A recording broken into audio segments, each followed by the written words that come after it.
What's going on, guys? Welcome back to another video. Now, I think we've all seen the news by now. Aguero is leaving Man City at the end of the season. So I thought, why not take this opportunity to make a tier list? Yes, a tier list. It's all been done. Everything's been ranked from cat food to dog food to human food. But today we're going to be rating the Man City strikers they've had since they got founded in 2008, brackets when they got bought out. Now we got we got five areas to rank them. We got legend, we got world class, underrated, meh, an absolute stinker. Now this is all going to be my opinion. If you disagree, be sure to let me know in the comments. But I'm going to try and use some of their stats at the same time and make an informed opinion of where I think they should be. So we're going to start off with Joe. Right. Anyone remember this guy? Yeah. He's one of the first signings they made in 2008. Never really got going. He made 21 appearances and scored 4 goals. So that's stinker, I'm afraid. That being said, later on in his career, he did pick up some form and he was at one point Brazil's best striker. So say what you want. Also mentioned, I'm only rating people that have played 10 league games or more. There's been plenty of bought in, loaned out, never made an appearance. So they're not worth ranking in my opinion. And we've got these in order as well. Then we've got Robinho. I'm going to whack him in underrated. He can't go any higher because he's now in prison. And yeah, I'm not allowing that. Actually, you know what, meh. Purely because he's in prison now. But for Man City, he was sort of the signing that kicked off the Abu Dhabi empire. Got signed for about £33 million on the first day that they actually took over, funny enough. Now, 14 goals in 41 games. Not bad. These are league games as well, all the goals. Which isn't bad. The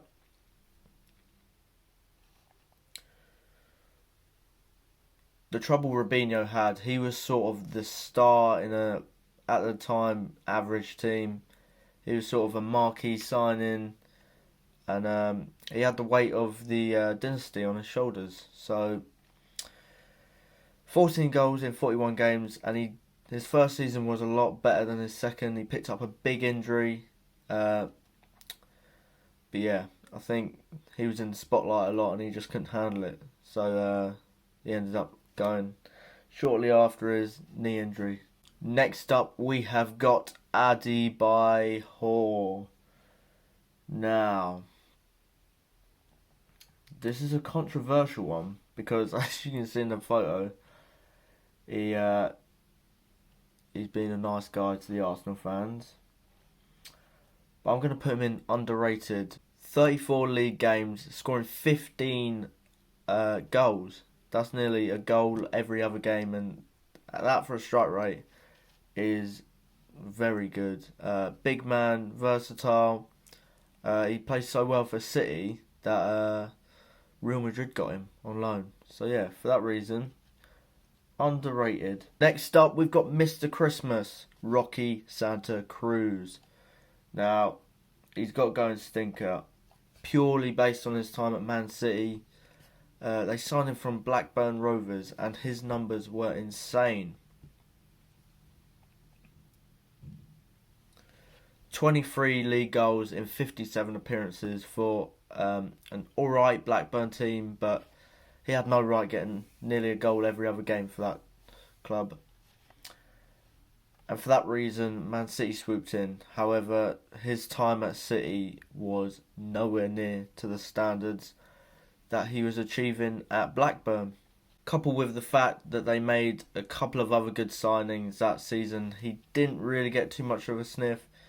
Only scored 3 times in 20 appearances. So yeah, that's why I've got to put him in stinker. Next up, we have got Carlos Tevez. Now, this is a tricky one. It's between legend and world class. You know what? I'm shoving him in the legendary category. His strike rate, phenomenal.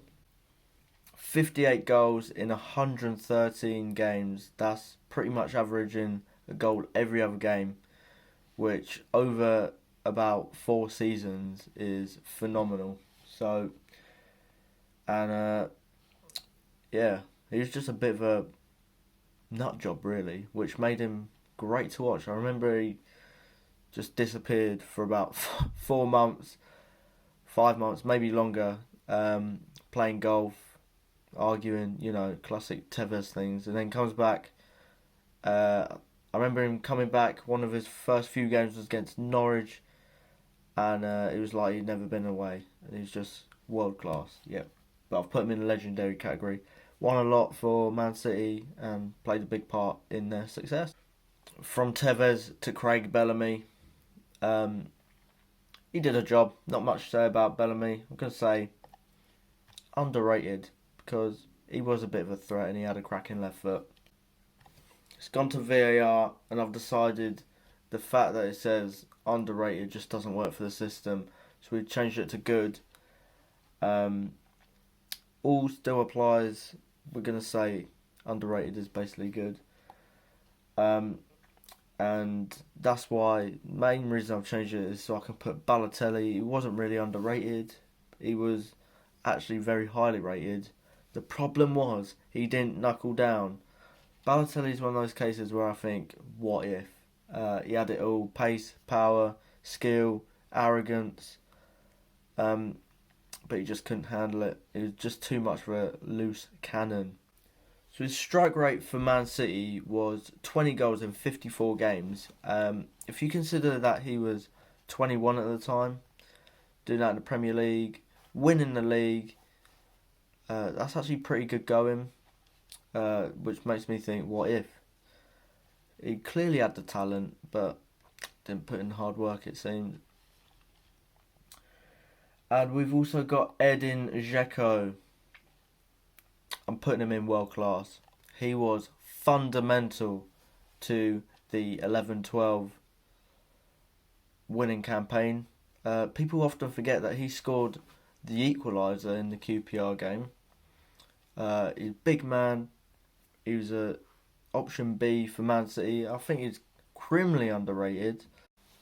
With a strike rate of 50 goals in 130 games for someone that wasn't hugely seen as a star man, chipped in, very important. Yeah, he's going in world class for me. Then, the reason why this tier list has even been made, we've got Aguero! Legend. All the success Man City have had over the last 10 years, he's been a huge part of that iconic moment. Aguero, everyone's seen it. And just the overall consistency, 181 goals in 270 games. What more can you ask for? Consistently averaging about 20 goals a season. Despite having injuries, that's just, what more can you ask for in a striker? Then we got the Football Manager favourite, Jovetic. I was just sort of waiting for Jovetic to kick off because the only reason I knew him was because of FIFA. I'll admit it, he was a joy to play with. But he's got to go in the Mayor category. I mean, he just didn't really get going. Not necessarily a bad player, but yeah, he didn't get going.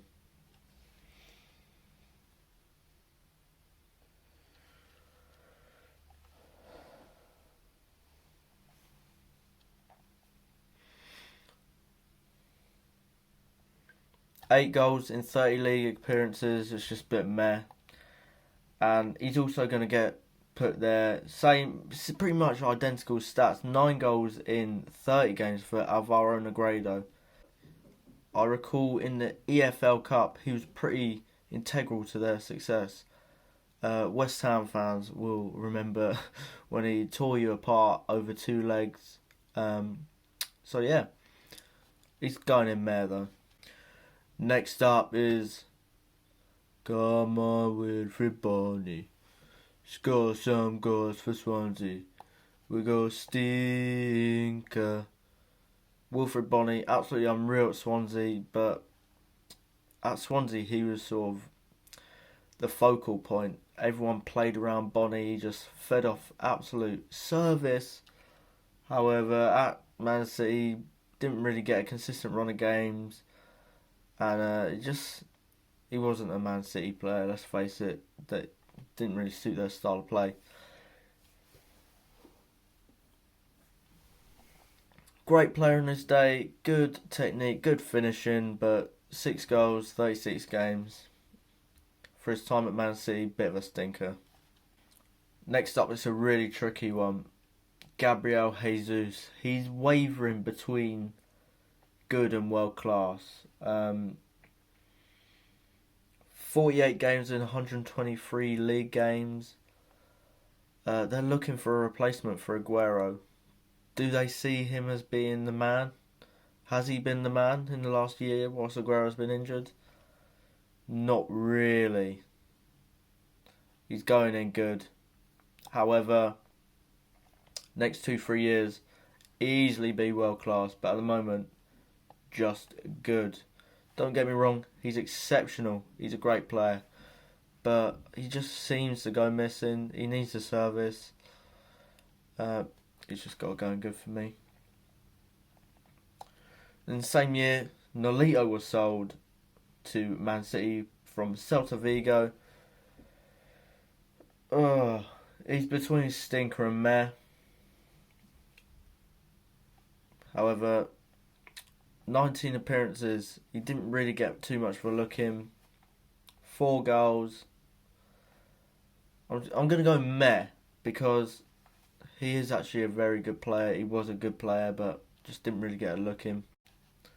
And then to top it off, we've got Fernando Torres.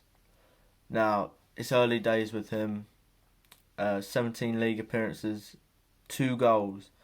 A lot of those have been subs. Pep Guardiola, give him a chance. I think Fernando Torres has got all the qualities to go all the way. When he played in the Champions League, he looked very dangerous. He needs to be played through the middle, in my opinion. Based on his numbers, you could say meh, but when you actually watch him play, he wants it. He does want it, but needs the chance. I'm going to go good. Can you put Fernando Torres and Gabriel Jesus in the same category? Let's see. I'm doing it. So that's our final tier list. So these are the standings. At legend, we've got Carlos Tevez and Aguero. World class, I've gone Edin Dzeko. Good, we've got Adebayor, Bellamy, Balotelli, Gabriel Jesus, and Fernando Torres. Then in the meh, we got Rapist, we got Jovetic, we got Negredo, and we got Nolito. And then to top it off, in stinker, we've got Joe, Rocky Santa Cruz, and Wilfried Bony. That's all. That's all the strikers that I could find. Let me know if I missed any out. And the question of this video is, who will be their next big signing? They've got a huge hole to replace. It's been no secret that Man City have been missing that big striker this year. I'm sure they will rectify it next year. I'm going to go with Erling Haaland. I think he's a shoo-in. His dad used to play for City. And he definitely got the qualities. Sorry, that email noises me. He's definitely got the qualities to slot straight in at City.